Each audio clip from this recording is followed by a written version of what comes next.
Hey everyone, and welcome to Unveiling Beauty. This is the last episode of 2020. I can't believe we're finally wrapping up this quite interesting year. How about it, Ammon? That's all I have to say about that. I agree. You know what, Nick? It's been great. I mean, it's great for a lot of different reasons. It's been tough. I'm not gonna sugarcoat it, but also lots of learnings, lots of positive stuff. And what a way to wrap it up. You know, I had the opportunity after some isolation and being very careful to go and spend the holiday with my family. And I wanted to start off the show today by sharing something that I didn't realize how special it was to me until this year in particular. And it's a tradition that we do every single year. And it started with my parents, where it literally involves hanging a bed sheet that covers the Christmas tree, so that before the kids go to bed, if you have younger kids and they get up in the middle of the night because they're kids, then it's blocked and they don't get to see what happens when Santa is there.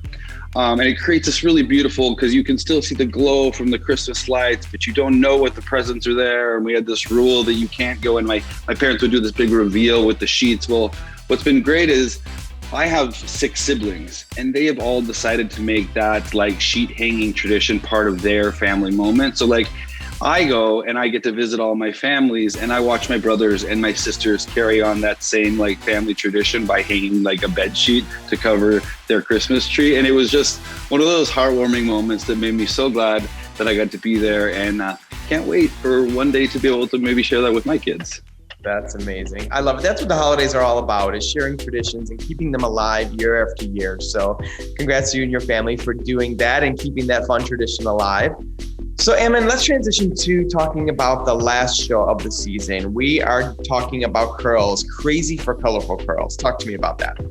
I mean, the name basically says what it is, right? This is all about, textured hair or curly hair types, and the best, most effective ways to get dimension and to get curl or to get color. I think, especially in the world of curly hair, sometimes color can be a scary place to go to, right? Because it can compromise the integrity of your curls. And so this episode, I guarantee, whether you are a salon pro or a beauty pro, or somebody that's sitting at home wondering about how to take care of their own curls and make sure their curls look their best, you're going to have some really great tips on how you can wear color in your curly hair. But before we go to it, I want to remind you guys, if you've never seen Unveiling Beauty before, every Monday night we're here, and then every Tuesday night we do an after the show on Instagram where we recap the show, we answer some questions, and for those of you who engaged during the show today, we have a cool little giveaway that we will announce tomorrow night. So make sure, as you're watching, ask some questions. Our guests are literally the top in what they do. So don't miss out on the chance to ask some questions and win a cool prize. All right, Ammon, why don't you talk to us about the great guests that we have on the show today? Okay, yeah, I built them up enough. So now let's talk about who they are, right? So first up, we have Leysa Carillo, and we also have joining us Rachel Redd. Both of these ladies are Mizani and Redken ambassadors, and I just wanted to give them a very, very, very warm welcome to our show today. Ladies, thank you so much for being here with us. Thank you for having us. Of course. So good to see you guys. So talk to us, we'll start with you, Leysa. What technique are you going to be showing us today? Hi, today I want to just talk about a little bit how you can create dimension with simplicity.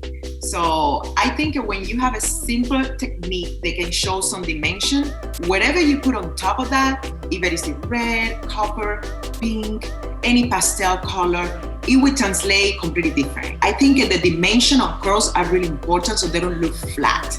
So I like to keep some dark and some connection with the light. So when those curls turn and go around on themselves, they pop differently. They reflect the light different. We know the straight hair will reflect the light more than when a texture is too dense and concentrated there. So I like to create those two tones in one curl so that creates more pop. And the technique today is based on using high lift. I love to use high lift when I'm creating reds and copper. I think it's way safer for the curls. It's quickly And you just lift the client to a level 6 or 7 with high lift. So you don't have to worry about using some sort of like liner that can compromise the curl, or if you are scared of that, you can create a beautiful level 6 or 7. And on top of that, you can put any copper, red, dark purple, all those colors, magenta, and it will look amazing. So that's what we're gonna show today. All right, I'm super excited to see what that technique is going to look like, because I totally love reflective curls, because that's what it's all about. But Rachel, talk to us about what you're going to be sharing with us.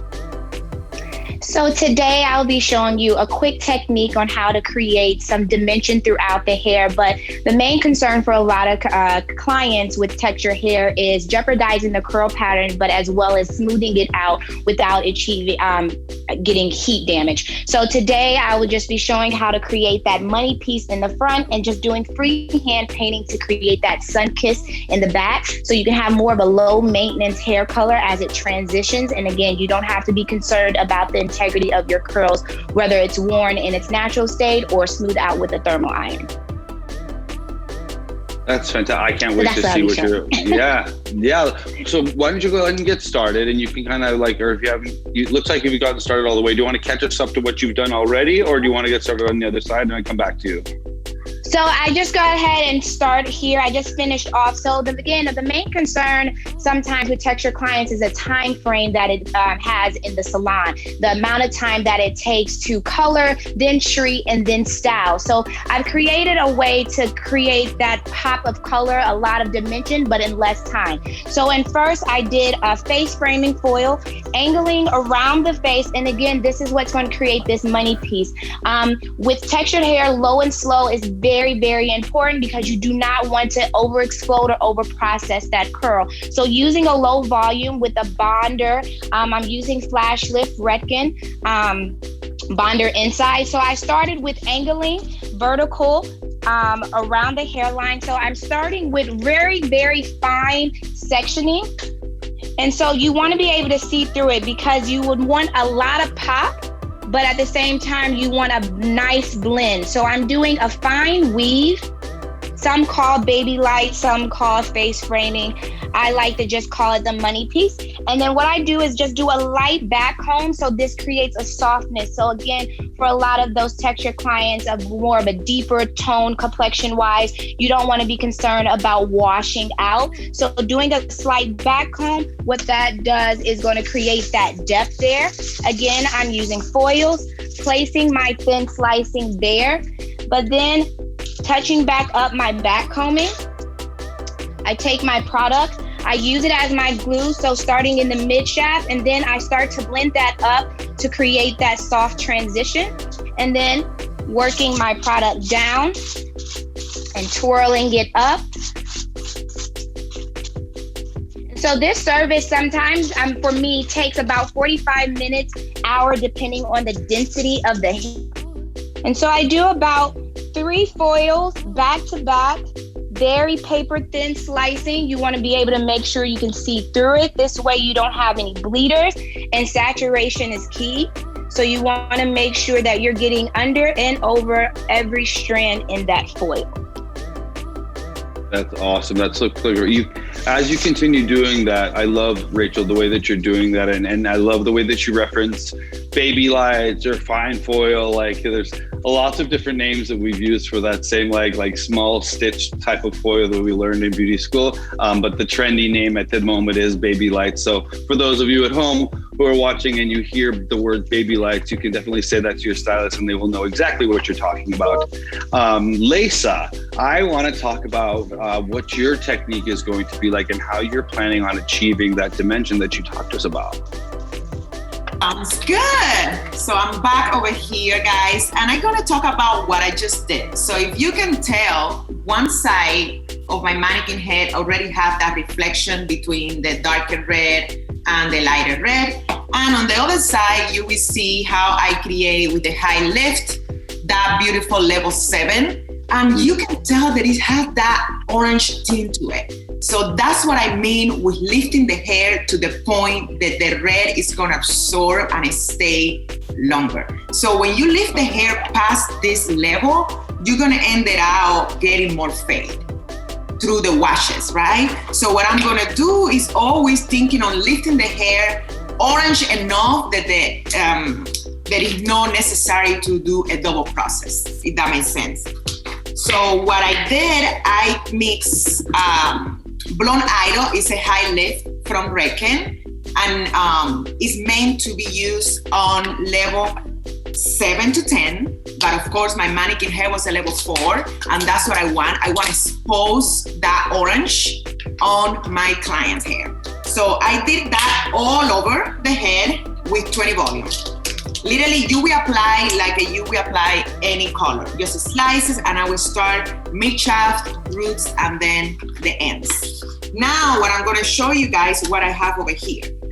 I like to ask my clients how much maintenance they looking for the color. How often they wanna come back to the salon, and refer to that, I will mix my reds. So this red over here, I did half part red pigment, and the other half I put conditioner. Conditioner will allow me to dilute the red a little bit, and the pigmentation won't stay as strong on the hair. And we all know texture hair is a little more porous. So when you put those pigments on the hair, sometimes it can last forever. So if my client is more conservative and she is looking for this color just for the holidays or her birthday, I would put conditioner. So write that tip down. That will dilute a little bit that pigment, and it won't last as long. So what I did, guys, after I apply my high lift all over, I don't know if you can see well, there is some lighter pieces going around the hairline. So those lighter pieces I created with liner. So the hair was wet after I finished rinsing my high lift, and I went around the hairline to create that puff. Now I'm gonna show you what is my idea for the red and copper. It's super interesting the way I create the dimension. So I'm gonna get a slide forward, diagonal forward sections, super simple.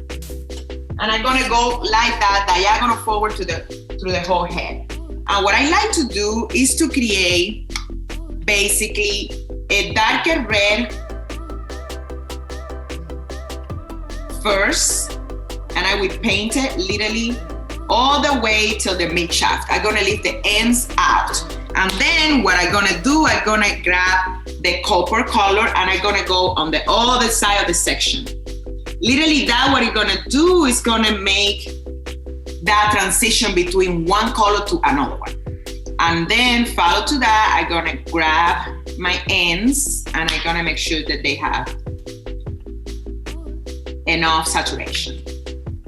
But basically that's what the technique is about. One side is gonna be one color, the other side is gonna be the other color. So when those curls connect, it's gonna be super dimensional. How interesting. I've never seen that approach when it comes to like the top being one color and then the bottom of the section being another color, so that when the curls interact, very creative, very unique way of getting that dimensional color like Nick was talking about, how exciting. One of the things that I think that you mentioned, Leysa, that I really just want to ask, and I'll actually give you an opportunity to answer, and then I want Rachel to give me her thought too, is in both cases, you know, the techniques that you guys are using, I know, Leysa, you're choosing to use like a high lift because it's more gentle, and you spoke very specifically about only lifting so far because you know you're targeting for a red, so not over lifting, maintaining the integrity of the hair. So my question for you, for each of you actually, is, you know, what are the tips, or how important is it for stylists in the salon to make sure that they're keeping the integrity of the hair at like the forefront of their mind during a service for a color service for curly hair? So yeah, go ahead, Leysa, you first. Okay, so to me, the important part of this is understanding to say no sometimes. So you have to analyze the client's hair, make sure that you both agree in what is best for them. I think one of the biggest problem is the clients come in, we get excited. Do you want that? Yes. Sometimes you have to analyze, you have to send them back home. with treatments. Maybe do this time a haircut and a toner, and maybe next time when your hair is ready, I can achieve those beautiful colors or blondes that you are looking for. I think it's more about analyzing the texture that you're working with. The texture has to be intact, has to be healthy enough to receive all this creativity that we all have. We cannot literally like just get caught up in, oh my God, I'm so client, big transformation, she's coming in, let's do it, whoa. And then it's just, you're destroying the texture. So my biggest advice would be always consult your client. Analyze every single detail on the hair and help. We are here to help and give service that are gonna improve, that are gonna like give the clients what they are looking for, not destroying the hair. So I'm really big on consultation, on analyzing before I even start touching the curls or any texture. That's fantastic. I couldn't agree with you more. I love the way that you said that. I'm going to throw that right back to Rachel. So, Rachel, tricks for the professionals to maintain the integrity of the hair while they're coloring it. What do you say? Just to piggyback off of Leysa, consultation is very important in understanding the lifestyle of the client, understanding their expectation, as well as understanding their color history. So I love to use high lift as well, just like Leysa. But for me, just like the model, I'll show most of the time, a lot of the clients are previously colored with something darker. So understanding that what they're wanting to achieve can be achieved with liner as long as it's done gently and slowly, and understanding the process, and that it's going to take more than one appointment. And then another thing is just products of what they use at home, understanding their regime, how often they're shampooing, and how often they should come in the salon for those necessary treatments and services. You know, it really kind of makes me think about now for the consumer who's watching, right? And they say, you know what, I love these colors, but they never last for me. I never could get them to stay in the hair. Like, what does at-home maintenance look like? You know, starting with you, Rachel, first. Like, what is your suggestion on how to maintain this at home? Maintaining at home, again, using the right professional products, depending on if you have dryness, that will change the tone of your blonde, making sure the curl is moisturized. Also doing gloss appointments, coming in the salon just for those demi-permanent colors that are a little bit more gentle, but will add that shine and get rid of those unwanted tones that are going to come up in the hair after so many shampoos, with the curly girl doing the co-washing and adding those products in the hair. Great advice. How about you, Leysa? What do you suggest? I agree with Rachel and everything she say. There is a couple of tips that I give them. I tell them to use some cleansing conditioner in between the shampoos, so that will allow to clean the hair more gentle. And also bring down your heat on your tools. That will help a lot with the lasting of those beautiful colors. And another thing, maintenance. You have to understand that even permanent color is going to fade. So you have to understand how often you want to come back to the salon and pick the color based on that.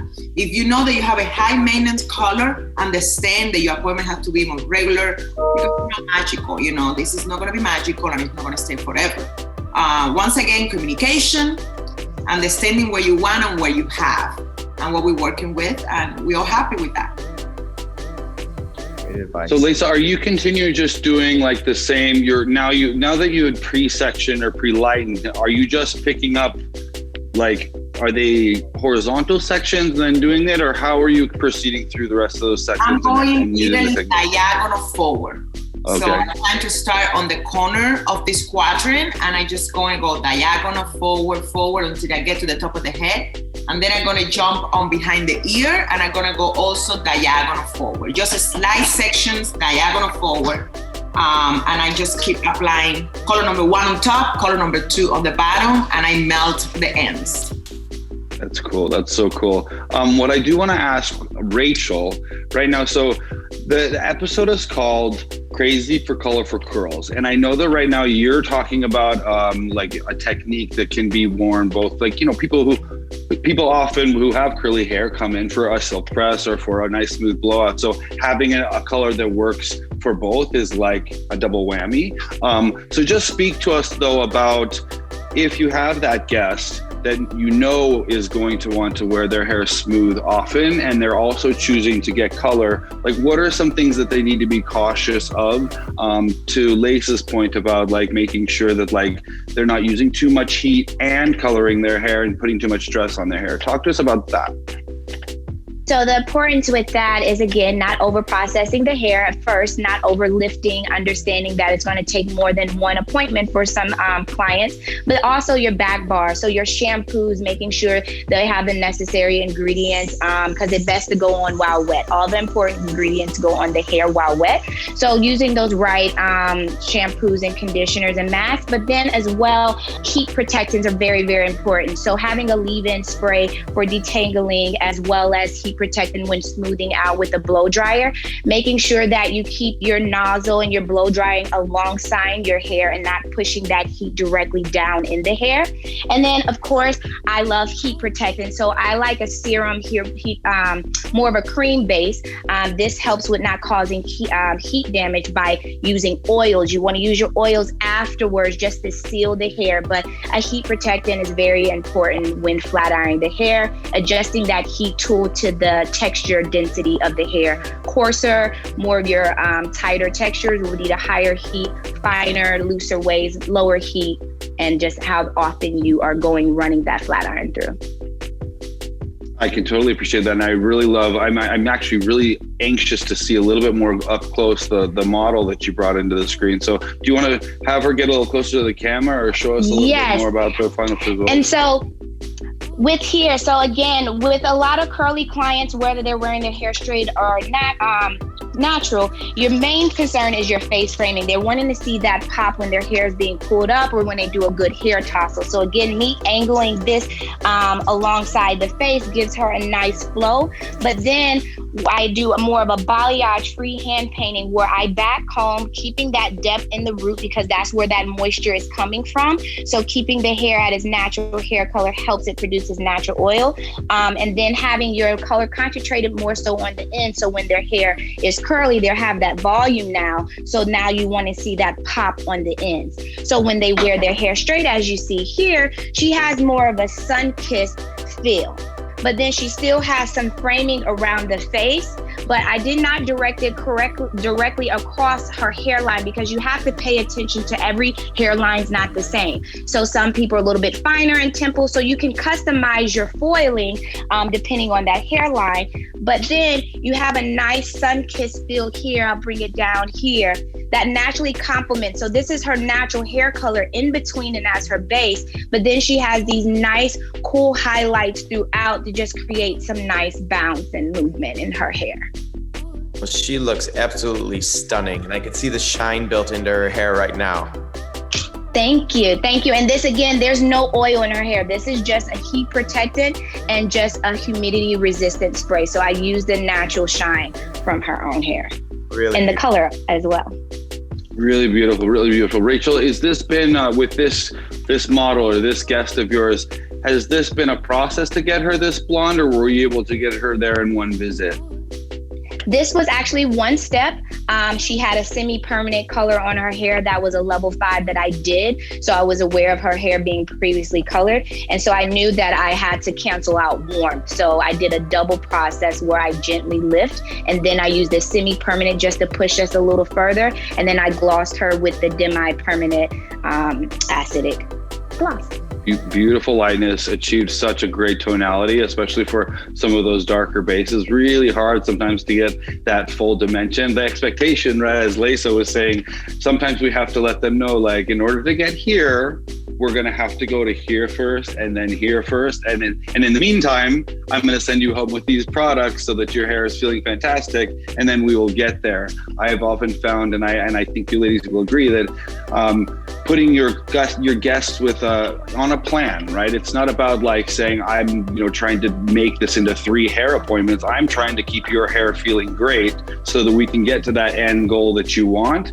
But it's going to take a couple of visits, and it's going to take you taking good care of your hair at home in between visits. Otherwise, that color is not achievable, or it is, but your hair might be on the floor. The curls won't look so great when they're on the floor.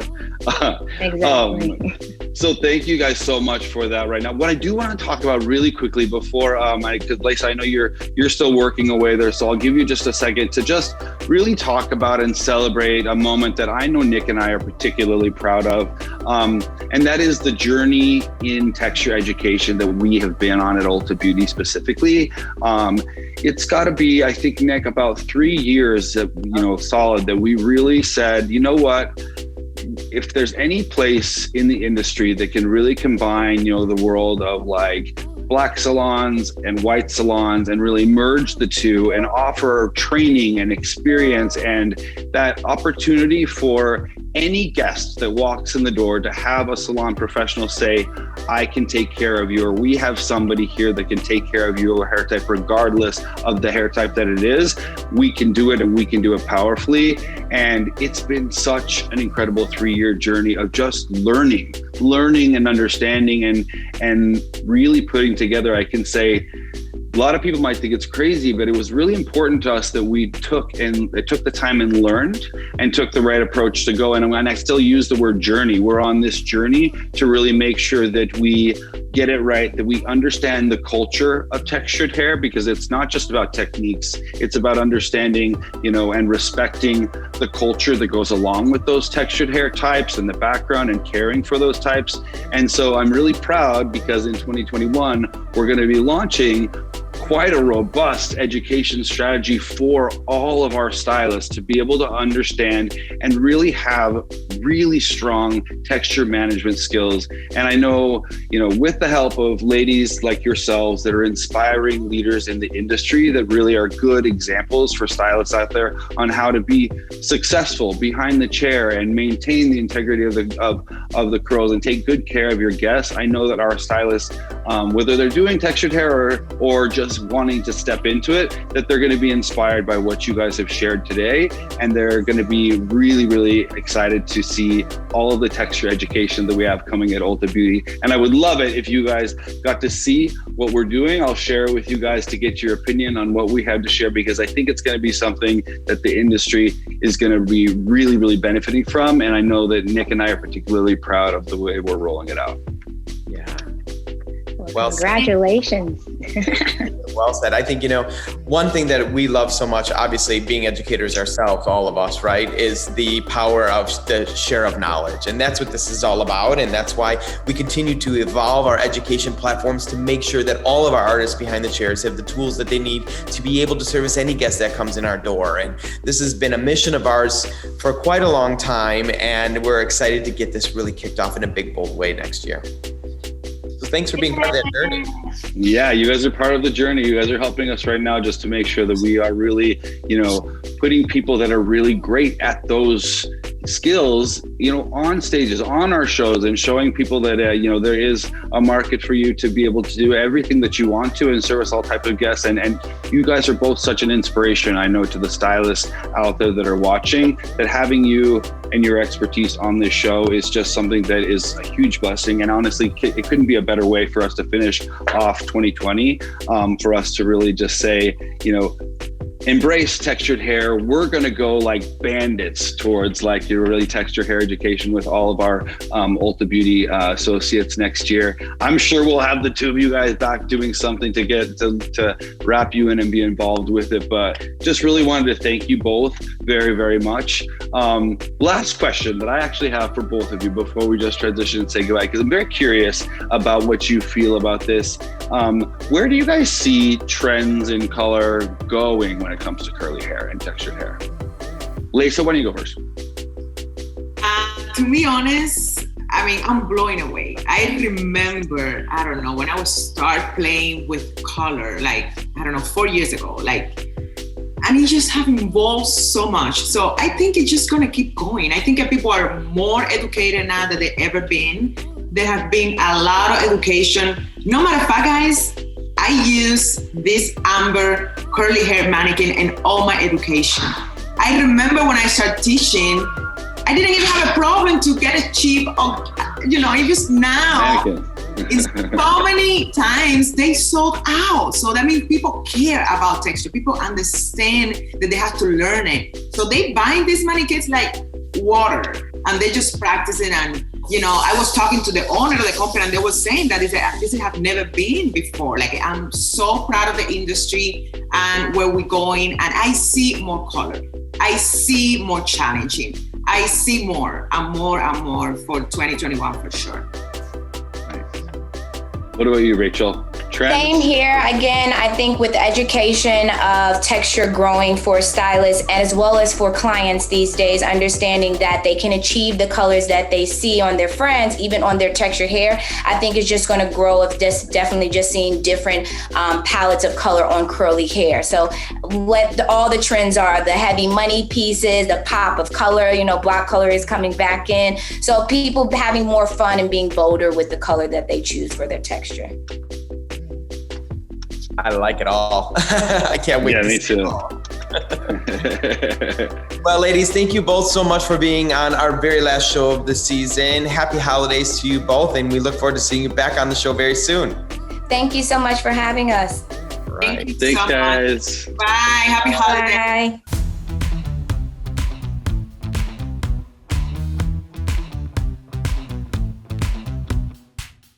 All right, everyone. Like I said, this is our last show of 2020. I cannot believe 2020 is coming to a wrap. How about you, Ammon? Oh my gosh, I don't have words.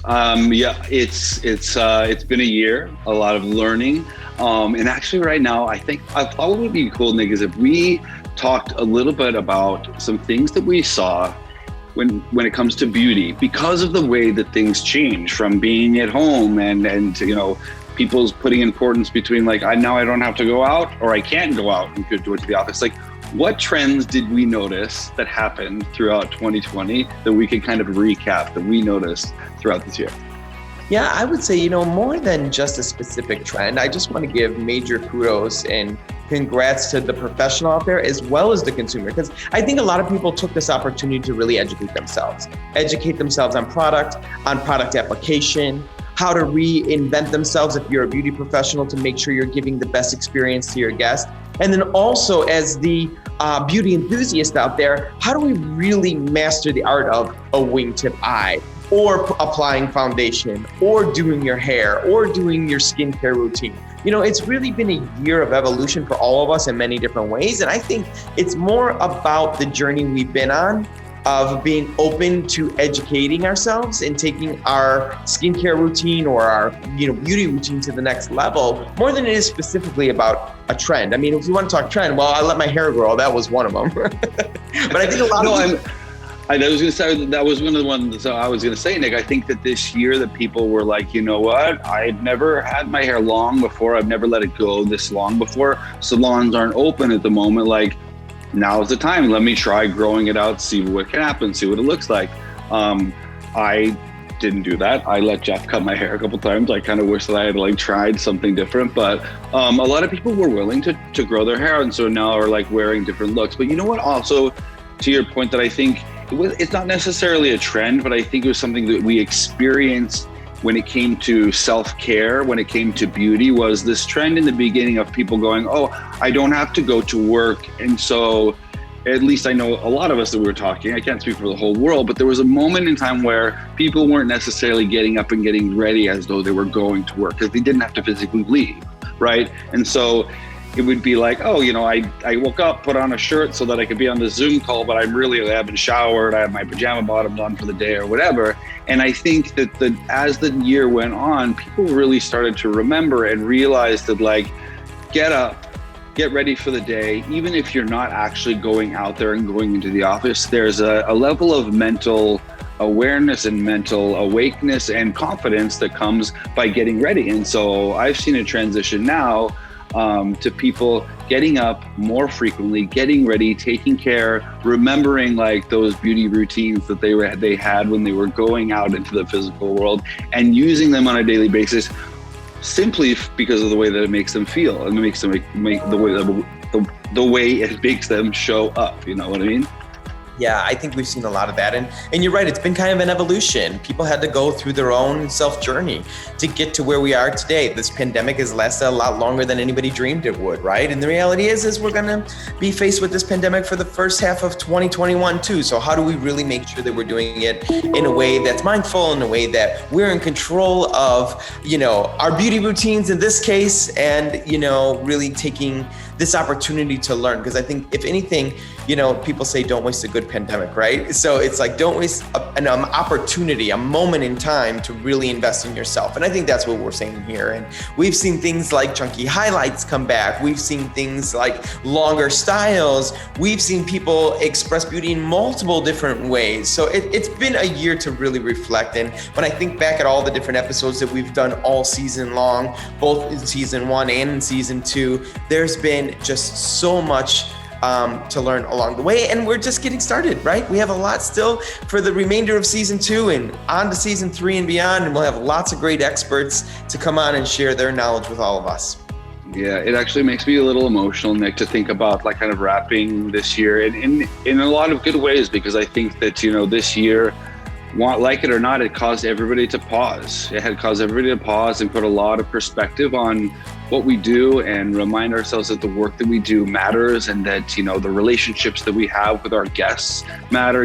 Speaking, to the beauty pros out there, if you ever questioned that the person, that you impact the person that's sitting either in your chair or that you're providing a service for, if you ever wondered if you made an impact in their lives, you know it now. This year that they miss you, that they come to you because you make them feel great, but that you've built a really great relationship with them. And we are an essential service or an essential, business, very much so. And I think for those of you guests that are out there watching, we really appreciate you showing support to the beauty industry and letting your stylist, your makeup artist, your skin therapist know that, like, when things open up, I'm back there for you because I miss you and I want to be back there for you. And it's been a year full of emotion that I think helped validate a lot of salon pros and understanding that they matter and the work that they do matter. And for the guests out there to be able to say, you matter to me and I need you. And so what a good lesson and a good learn for both ends of the spectrum this year. I agree. Well said. Well, everyone, that's a wrap for 2020. We wish you the most amazing end of this year and beginning of 2021. Please stay safe and healthy and take care of each other. And we look forward to seeing you in the new year. Take care, everyone. Bye, guys.